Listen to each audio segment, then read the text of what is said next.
It started the same way every HOA horror story does, with a knock on the door and a fake smile hiding a power trip.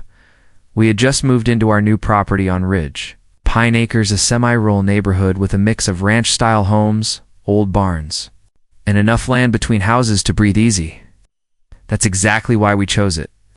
My wife, Natalie, and I had both spent years in law enforcement. After decades of big city living and bigger city stress, we were ready to slow down. Well, I was ready to slow down. Natalie, on the other hand, had just been appointed as the new police chief for the county. That detail, of course, was not publicly known yet. She hadn't officially taken the title for another week. She wanted the transition to be quiet, but quiet was never going to happen with Karen Meriwether in the neighborhood. Karen was the self-appointed enforcer of the HOA, the kind of woman who thought badges came in the form of laminated clipboards and thin smiles. She had a visor tan, a silver bob, and a love for peering over fences like a paranoid prairie dog. The day we met her, she stood on our porch holding an envelope and a pen. Already halfway through writing something, "You're the folks who bought the Henderson property," she said. Not a question, it's just a passive-aggressive confirmation. "Yes, that's right," I replied. Natalie stood just behind me, sipping coffee, observing. "Well," Karen said, eyes narrowing, "you'll find our HOA is very thorough. And I did notice you've got a barn out back. That structure is technically a non-primary building, and we have inspection requirements before it can be used for storage or other activities." I blinked. "It's a barn. We're storing tools and equipment. I'll need to inspect it," she said with a smile that didn't reach her. "Eyes, standard practice. I'll come by tomorrow at 10. Natalie stepped forward, polite but firm. "Actually, we'll have to decline that. That's private property." Karen's expression twisted like she smelled a rat. I don't think... "You understand? The HOA has guidelines, and if you're not cooperative, we will have to report this to code enforcement." "Then do what you need to do," Natalie said calmly. "We're not violating any code." Karen didn't say goodbye. She scribbled something onto her paper and walked away, heels clicking like the gavel she so desperately wanted to hold. The next day, she returned, this time with her phone out, filming. She stood at the edge of our driveway and zoomed in on the barn, muttering something about unauthorized use and refusal to comply. I ignored her, thinking it would blow over. Natalie, she was already reviewing the HOA charter. "Look at this," she told me that evening. Section 9. Barn inspections are only required if construction or renovation occurs after the sale. Ours was built 12 years ago, so she's just fishing. "We're harassing," Natalie said flatly. "We thought that would be the end of it. We're wrong." 3 days later, we came home from the grocery store to find 2 sheriff's cruisers in our driveway. The lights weren't flashing, but the officers were already out of their cars.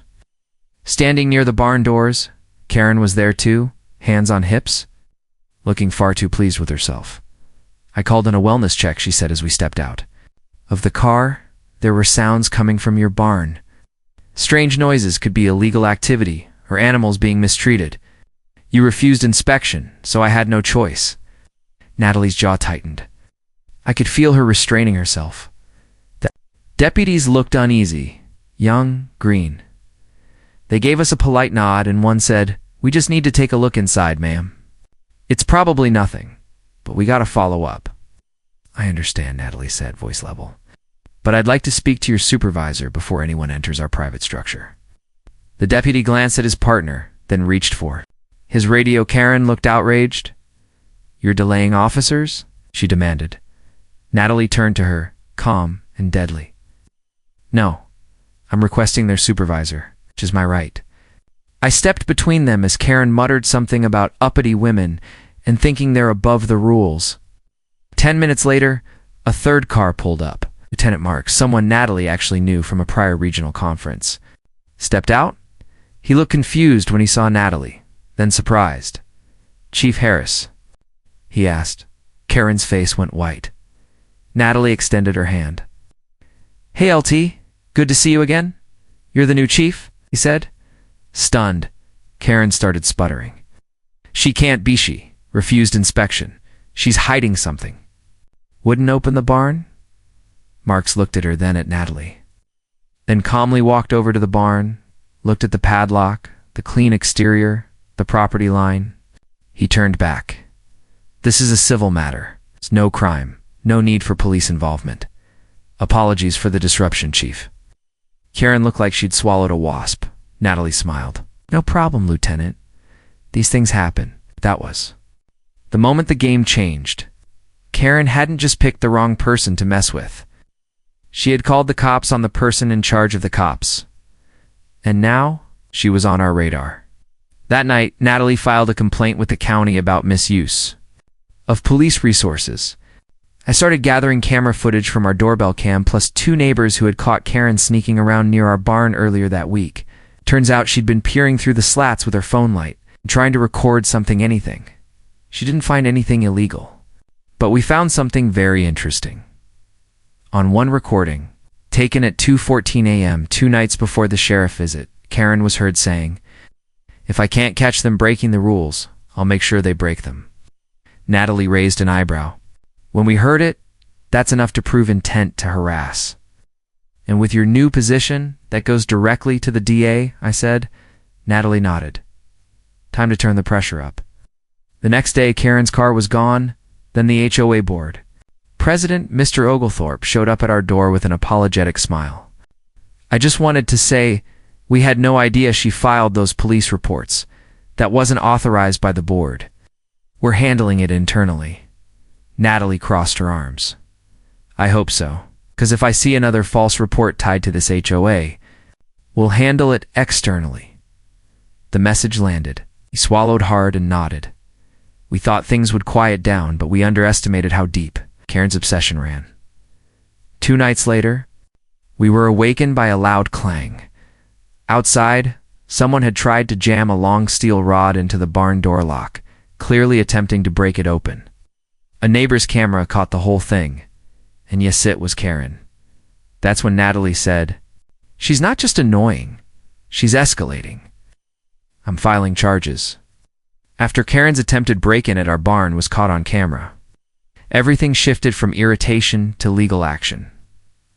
Natalie, now officially sworn in as the county police chief, wasn't just going to let it go.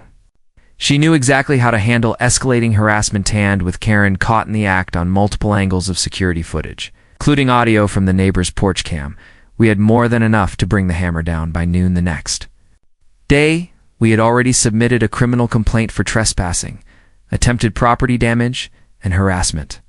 The footage clearly showed Karen sneaking onto our land just after midnight, wearing dark clothing and gloves, thinking no one would notice in a semi-rural neighborhood.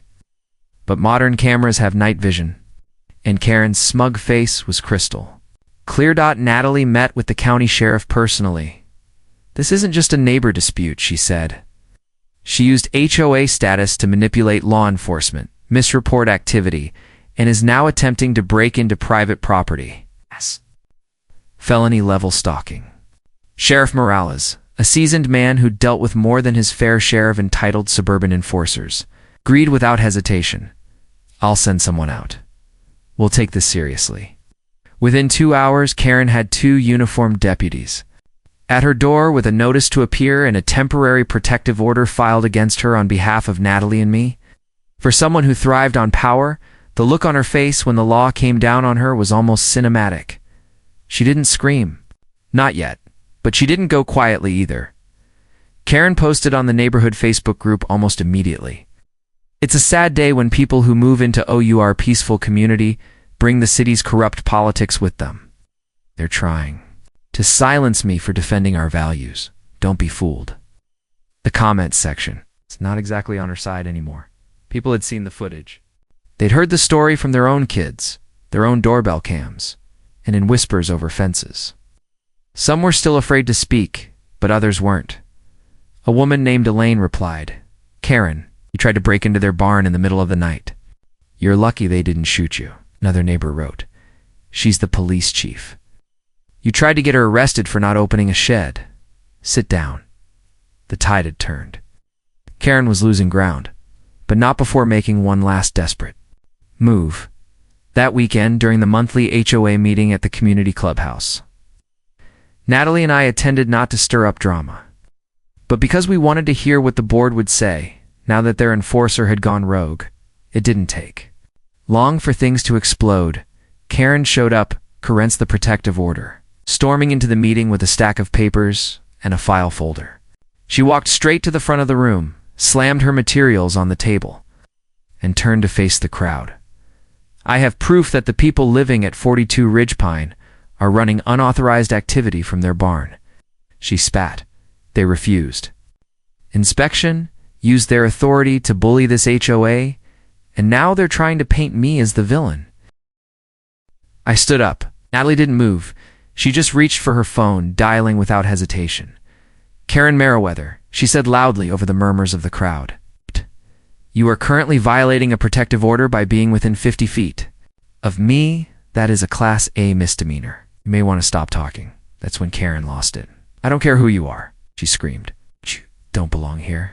You don't get to come in and change everything. I've lived here for 20 years. I built this neighborhood." She turned to the board. "Remove them. Remove them now." Mr. Oglethorpe, the HOA president, stood slowly. "Karen, you are suspended from all HOA activities until the outcome of your court hearing." She gasped. "You're siding with them?" The door behind us opened. Deputy Barnes entered, calm and collected. Ow. "Ms. Meriwether, you're under arrest for violation of a court-issued protective order. Please come with me." The room was silent. Karen didn't fight. She whimpered. The fire in her eyes was gone. As the cuffs clicked behind her back, her voice turned from rage to desperate whines. They ruined everything. Everything. The deputy walked her out of the meeting room, and just like that, Karen Meriwether's reign ended. Over the following weeks, Ridgepine Acres became something it hadn't been in years. Peaceful. Without Karen's constant reports, harassment, and veiled threats, the community began to heal. The HOA launched a full audit of past violations and found dozens of fines that Karen had either fabricated or grossly exaggerated. Residents began getting refunds. One elderly couple discovered they'd been fined over $600 for overgrown grass because their wildflowers exceeded 6 inches. The board sent them an apology and a bouquet. Natalie, despite her busy role as county police chief, attended another HOA meeting a month later. This time, she was thanked by everyone from parents to retirees to former skeptics. Frank, an old-timer with a Vietnam vet cap, approached her after the meeting. "I've lived here 30 years, he said. "That woman nearly drove me out of my own home. But you shut her down the right way, legally, professionally. With backbone. We needed that." Natalie smiled. No one should feel afraid in their own neighborhood. Karen ended up pleading guilty to trespassing in violation of a protective order. She avoided jail, was ordered to complete court-mandated counseling, and was permanently banned from participating in HOA activities in any form. She sold her house 6 months later and left town. Her departure wasn't celebrated with banners or parties. But no one shed tears either. As for us, we finished restoring our barn. Turns out, it had beautiful old oak beams that we preserved. Natalie turned it into a hobby working, restoring antiques. Sometimes just sitting on the loft balcony with a cup of coffee, watching deer pass through the tree line. One day, she looked over at me and said, "You know, I expected a lot of things when I became chief. Drug busts, politics, maybe even scandals, but never barn drama," I joked. She laughed. "Shh. Kieran was the last thing I expected." We clinked coffee mugs and let the breeze blow through the open barn door. No more surprise inspections, no more fake fines, just peace. Finally,